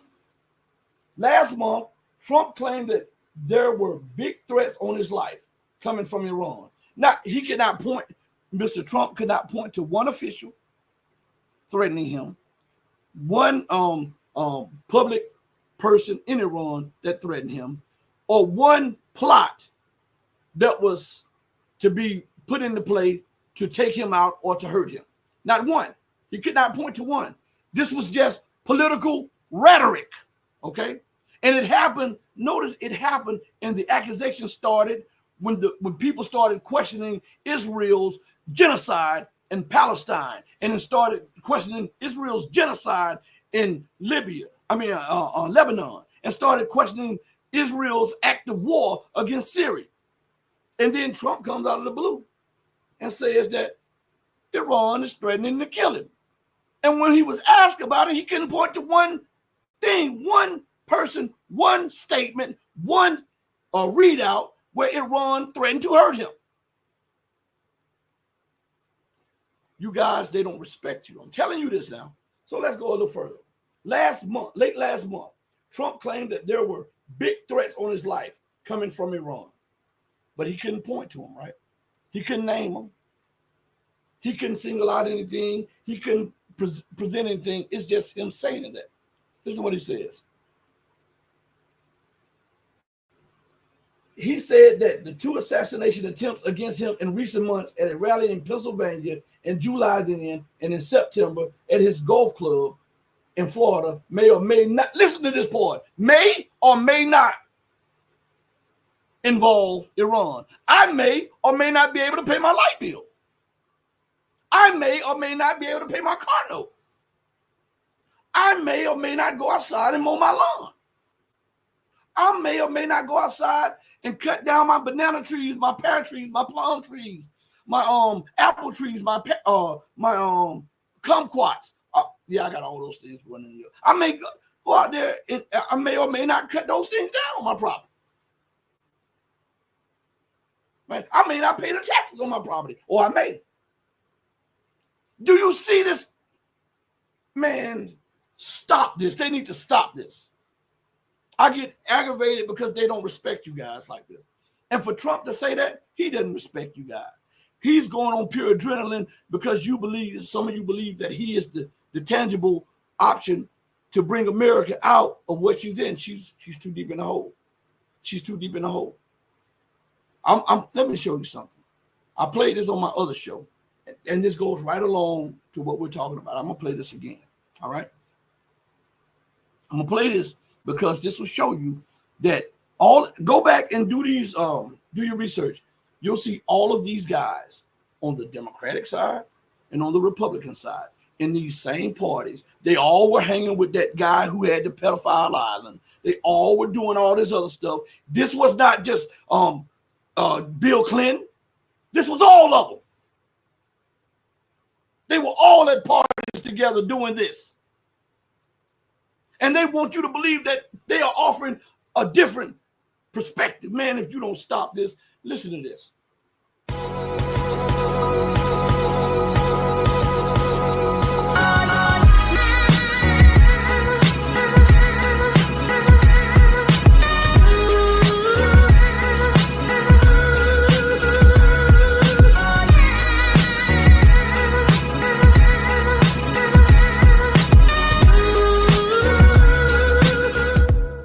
But it's all staged. So why do you think that Trump supporters are so gung-ho for him, thinking that he's going to so-called drain the swamp and fight against the so-called system when he has actually come up through the system and been one of his main beneficiaries and benefactors? And on top of that, F. William Engdahl said that Trump was a tool of the system, and I'm paraphrasing him. And if he had ever stepped out of line, he would never have gotten the position that he got, and they would have killed him immediately. So, yeah. So go ahead. Yeah, he's right. Engdahl was right. And I don't know why people have fallen for Trump. It really puzzles me. Very smart people I know, people, comrades in the 9/11 truth movement, good people have fallen for Trump. And my friend Jim Fetzer, he used to do False Flag Weekly News with me. And then he drank the Trump Kool-Aid and, really got out of control. And now he was replaced by Professor Anthony Hall of the University of Lethbridge. And now Tony's starting to get inebriated on that Trump Kool-Aid.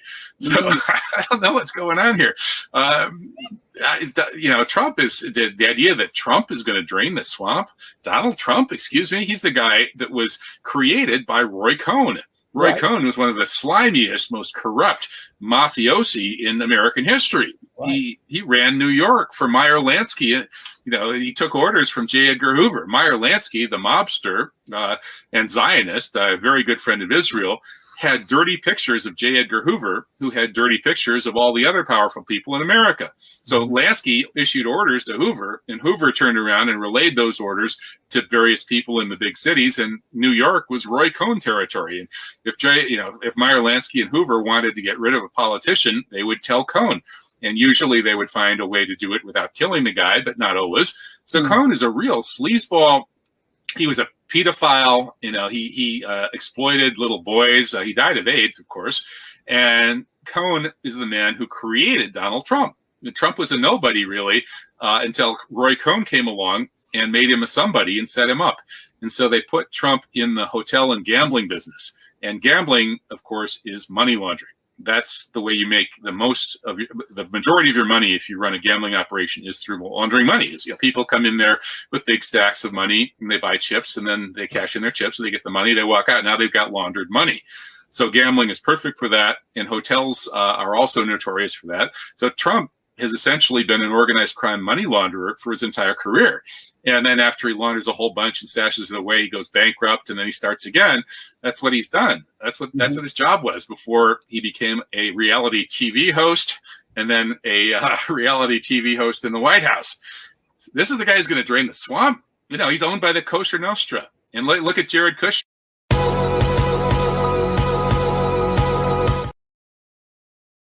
Well, for those of you who ask me, in the background, I'm a black belt in Taekwondo. The first martial arts I took was Yoshikai Karate. I've taken jiu-jitsu under the Gracies and under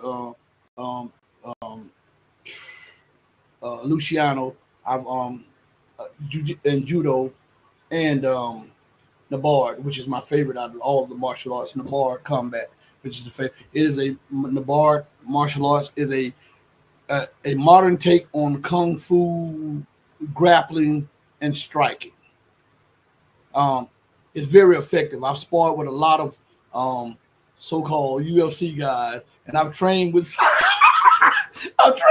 of them, and they came into the academy. Man, them cats was about to pass out up in there. They couldn't take the heat up in there. But for those of you who were watching in the background, the stuff that was hanging up behind me, But check this out, though. I told you guys, so I'm gonna bring some up on the screen. What's funny to me is when I thought about that, I thought about my daughter. I remember when I won't name the person who's an MMA fighter. Well, it's a couple of them that came into the academy, and they came over there. My daughter was looking at me, and she came over there. She elbowed me, and she was like, "Dad, they won't last 10 minutes up in here." I said, "I'll give them about 30 minutes." About 15 minutes into it, they were like, "Hey guys, do you guys have air conditioning up in here?" And they started getting dizzy and everything because in the bar, no air conditioning. It's real life training for real, and 100 and some degree heat. But that just brought that old thought to mind. So you guys gotta forgive me about that. My daughter probably is over there laughing right now about that. But let me bring something up on the screen. Let's see. All right, here we go. I'm gonna bring something up on the screen right here. All right, here we go. It's coming up now. It should be coming up on the screen. Let me refresh my screen also. Over here. Give me 1 second. So it should be up on you guys' screen right now. I don't have my big screen. I'm not in the area with my big screen. So you see these pictures right here on the screen. Let me see if my mouse will go across it on your screen. But anyway, who is that? That's Mr. Trump, right? Who is he with? Let me highlight this picture right here, because this is very important. That picture right here. Move this out of the way. Oh, they're not gonna let me make it bigger. But that picture right there that got smaller. You know who that is? Let me take it off the screen for a second. That is Mr. Donald Trump, Mr. Jeffrey Epstein, and the madam who were bringing young girls to the island for them. You see that? You see that? Look at this. That's Mr. Epstein again. Mr. Epstein and Trump, Mr. Epstein and Trump. So what I'm telling you, what I'm trying to show you guys is these people are two sides of the same coin. That's what I'm trying to tell you guys. Most people don't want to acknowledge it. Most people don't want to, because it hurts their feeling. They get butthurt. But I'm telling you, the system is corrupt as hell. And the illusion of choice, the illusion of democracy is what they have used to prey on the masses of the people for the longest. And as long as you fall into that delusion and illusion, everything is A-okay. This is Disney World for you, because you want to believe in a different choice. But listen, the system won't have it. It won't have it. I'm telling you this now, okay? Let's go to something. Let's go back to something real quick. I see the chat jumping. Let's see. What say? Wow, but what? Yeah, I trained with some of those guys, man. If you saw some of the behind the scenes stuff, oh my God. And my daughter used to run circles around. I'm telling you this. I'm telling you what I know. My daughter used to run circles around these cats. So I would say this also before I go. 2 of them became world champions in the UFC. But anyway, let's see. Medi says that is what drives all this madness. It is all about being held accountable for all the human rights violation ignored by the UN. See, let me say it like this. And I'll say it for those who are schooled in Bible and those of you who are schooled in Quranic scriptures. I'll say it to both of you like this. As thou hast done, so shall it be done unto thee. America in the West, they don't say this, but you can hear it in their tone. You can hear it in their language. You can see it in their actions. They believe that up to a point. They believe that as thou hast done, so shall it be done unto thee, so long as it's not me. If it's me doing the doing, then that doesn't apply to me. Because think about this. I want to lay this on your mind. If you knew that there would be retribution and hell to pay for causing hell, it would make you think again, right?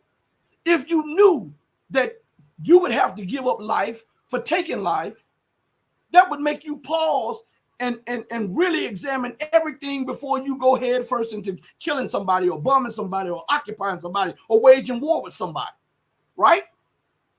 But when we look at the policy of the UK, the US, and NATO, when they can go and kill with impunity and laugh about it, and then have their little social meetings, and then promote companies to go into other lands and steal the resources.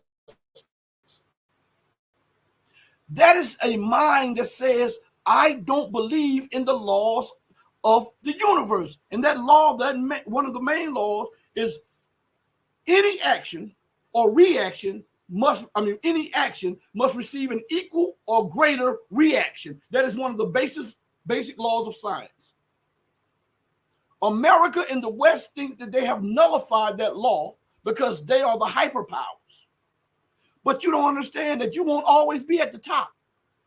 And if you didn't get your comeuppance when you were at the top, you're gonna have hell to pay when you fall to the bottom, because it's gonna be that much worse. You understand? They don't sit down and think over that stuff. Because right now they have become inebriated. They're drunk off the power and the influence that they used to have and used to be able to exert. And because they're drunk off of that, they're not seeing anything rationally or clearly. They're just like a drunk person. Oh, I can get in this car. I can drive across town. I can drive to the next city. I'm good with alcohol in me. Oh, I'm good with marijuana. Oh, I'm good with all of these things up in me. I'm good until you're not good. Until somebody else becomes a victim of you not being good. And then you sober up, realizing, oh my God, I made a mistake. I'm a good person, but I made a mistake. Right? This is what the West is going through. They're trying to rationalize their mad policies in a desperate effort to stop the imminent decline and collapse of the American, the UK, and the Western Empire. That is what has them up at night. That is what has them doing what they're doing. How else can France, the United States, Great Britain, and all of these European nations, along with the United States, label Iran as a terrorist nation and as a nation that is flouting international law without one time condemning Israel for the slaughter of nearly, but some numbers say 50,000, some numbers are upwards of over 100,000 people in Gaza alone, not talking about the West Bank, in Gaza. An area the size of Manhattan in New York, 20 miles by 20 miles, displacing millions of people because you're fighting a couple terrorists, you say. You destroy a whole 6-block radius in Lebanon after one person. Forget the 2,000 people that were killed. All you after is this one. And you say, well, you're justified because you went after that one. That's collateral damage. But when somebody fires something over there, you say, oh, they're targeting civilians. Oh, this is unacceptable. Do you see the hypocrisy? This cannot go on in perpetuity.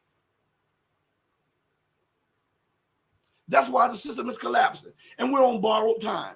And there's no get back. I was looking.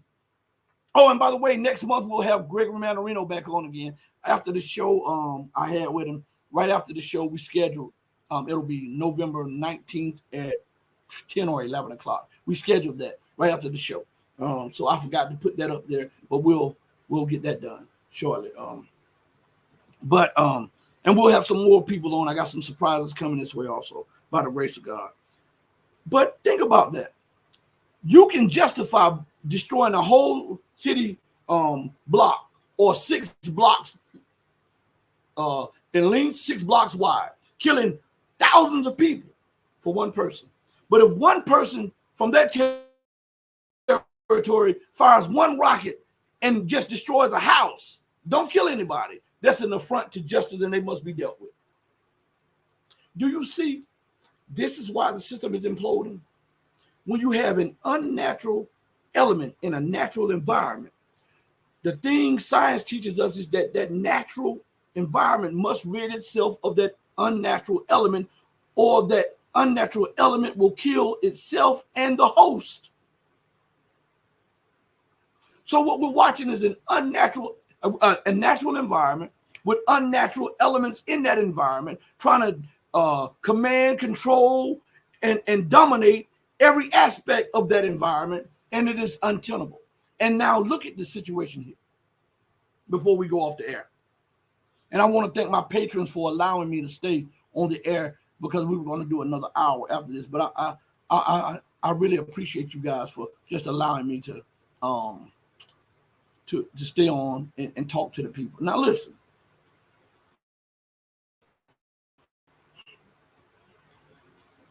When we look at America today, when we look at Great Britain today, when we look at Brussels today, when we look at Tel Aviv today, they are not as attractive as they once were, economically, politically, and militarily. And what I mean by that is that look at the situation economically. Israel is only surviving. I didn't even know this. The United States accounts for, and this is on the record, but we didn't add in the supplemental bills and all this stuff that America gives Israel every few months or whatever. But did you know that America accounts for 25 to 35% of Israel's budget? And then you telling me Joe Biden said he has no say over Benjamin Netanyahu? Hold up. You account for 70 to 80% of all the weapons that they have. You account for a good amount of their intelligence, all of their refueling fleet, all of their bunker buster bombs. You have passed all of these supplementals to fund their military endeavors in Palestine, in Lebanon, and Syria. And you account for 25 to 35% of their annual budget. And you have no levels of power to bring this to a halt? Which one of y'all believe that foolishness? Huh? Because if I'm paying the bills, I got some say, or else I'll stop and you can deal with it the way you want to. If I'm giving you the weapons, you're going to listen to me or you won't get any more. So what Biden wants you to believe is that the entire U.S. government has been neutered. They're now eunuchs. They don't produce testosterone anymore. And they're just docile sheep. Man, stop this foolishness. Stop it. Stop it. But here it is. I was coming to a point. Shout out to Serious Biz in the building. Serious Biz, shout out. Think about this. The EU is in a tailspin economically. They're not producing for the people there. They're alienating the very people they're supposed to govern. Look at the UK in a similar position. Look at the United States in a similar position. Look at Israel in a similar position. When the well runs dry for either one of these entities, Israel collapses economically. You know that, right? That's why they're fighting like this, because they understand. They understand that the experiment of the European Union, the experiment of Israel is coming to an end. And the experiment of the US-UK empire is coming to an end. They are arrogant. I wanted to bring a point home from the other show, but we closed off before I was able to bring this point home to show you how unfair, how unjust, how unreasonable everything is. I want to focus on the UK because people say the United States pull the cards with the UK. I ask the question all the time. If you control the levels of the money, do I make all the policies? No. You can override me because you have the purse strings, right? Now listen, is the New York Stock Exchange, is the London Stock Exchange tied to the New York Stock Exchange, or is it the other way around? We know that it is tied to the London, right? Is the U.S. Gold Exchange, is London Gold Exchange tied to the U.S. or vice versa? It's vice versa. Now here's the kicker right here to show you the unfairness of this world and why the system must be destroyed. There is not one gold mine, not one, in the UK. Not one. Listen to me good, because I'm making a point here. There is not one gold mine in the UK. Not one. If this is the case, then how the hell can the UK dominate the price of gold, dominate the gold exchange, manipulate the prices of gold? If there has not one gold mine and all of the gold that it gets comes from Africa, how in the hell does it have a right to manipulate gold or control the exchange of gold? Try that with one of your power companies. You produce no electricity. You don't have any solar. But you go in there and you tell them, this month I'm paying $25. I know last month I paid $300, but this month I'm paying $25. Next month I'm gonna pay $15, and next month after that I'm gonna pay $5. See how that works out for you. Go to the water company. and tell them, hey, last month I know I paid $80 in water bill, but this month I think I'm gonna give you all about $3.50. Next month I'm not gonna pay you, and the month after that I think I'll give you all $2. See how that works out for you. When has it ever been acceptable for the person receiving the goods to denominate what the goods cost? Huh? You have no gold mines, but you control gold trade on a global market. That's not colonialism. That's democracy, huh? That's equality. That's what they said on this, right? This rules-based order. Founded on the liberal international order, RBO is based on principles of democratic governance. Is that democratic? The protection of individual rights. What about the rights of those individual countries that you siphon the gold from? Economic openness. How is that open when you control the gold markets, but you have no gold mines? And the rule of law, that is lawlessness. For you to be able to set prices for gold when you have no gold. And it's characterized by equality. Where's the equality? The people who supply you the gold do not get the same amount of money that you get when you are transacting the gold. How is that equality? How is that equality when you make the rules and you govern the exchange, but I'm the producer of the gold? How is that equality? Human rights.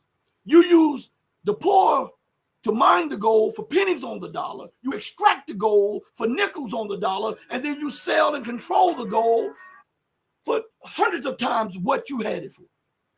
Huh? Freedom. How is that nation guaranteed freedom when you're siphoning off its resources? If it had control of its resources, it can produce things that will bring about freedom of movement, freedom of production, freedom of economic growth in their own society. Huh? Multilateralism. How is it multilateralism when you're going in there telling them this is what you're going to do, this is what we're going to give you, and you're going to either take it or we're going to assassinate your leader or we're going to overthrow your government or we're going to sanction your nation? How's that multilateralism? That's unilateralism, isn't it? Free movement of goods. The only free movement of goods is from the gold producing land to non-gold producing land. It's not the other way around, because when they refine the gold, they sell it back to the very nations that mine the gold for a way more exorbitant amount than what they stole the gold from them. You know, they gave them pennies on the dollar. They sell it back to them hundreds or thousands of dollars. Right? Man, come on. Let's go further. And collective security. How can this be collective security if you're exploiting it? Do you know that that breeds envy, that breeds jealousy, that breeds hatred, that breeds animosity, and eventually all of those ingredients are the recipe for revolution, insurrection, and war? So how can there be collective security if the only one that's being secured is you? Through theft, through lies, through deceptions, through war. How can that last? This is what I'm trying to show you. The entirety of the system must be displaced because it is unfair. Do you understand? Man, I've had you guys on long enough. I'm not going to keep you anymore. Listen, I want to thank each and every one of you for joining me on the most powerful platform for truth, bar none, on God's green earth. This is your platform for education, elevation, and edification. This is the Red Pill Diaries. I'm your host, your brother, and your friend. Feel free to sign up to all of the platforms. Feel free to super chat, super thanks, donate, cash out, PayPal or whatever, and sign up, channel member, and sign up Patreon. That would really help me because, man, I just went to the while I was playing the video, I just went to my dashboard on YouTube, and they have taken another like what was it, 9 more subscribers. They had already taken some more yesterday, but they've taken some more today.